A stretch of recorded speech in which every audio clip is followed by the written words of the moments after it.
మొదలు పెట్టండి. రపా రపా అని నరుకుతానని పుష్ప ఫోటోలు పెట్టినా తప్పే, గడ్డ మిట్టనే తప్పే, గడ్డ మిట్టనే తప్పే. రుకో జరా సబర్ కరో. ఫ్లెక్సీల్లో సినిమా డైలాగ్ పెట్టినా తప్పేనా అంటూ జగన్ సైతం వాటిని సమర్థించడంతో వైసీపీ శ్రేణుల్లో పిచ్చి పరాకాష్ఠకు చేరింది. పిచ్చి కూడా హద్దుండాలి భయ. ఈ విష సంస్కృతిని దేవుళ్లకు పాకించారు.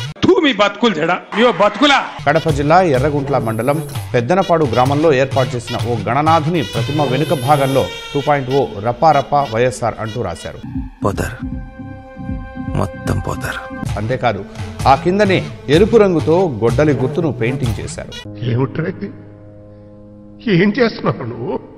ఇలాంటి అరాచక రాతలు రాసి ఉన్న బుజ్జగణపయ్యను వైసీపీ కార్యకర్తలు పైకి ఎగరేస్తూ కేరింతలు కొట్టారు. పరమాత్ముడు ఊరుకుంటాడా? అందుకే మూడో కన్ను తెరుచుకుంది. మూడింది మీకు.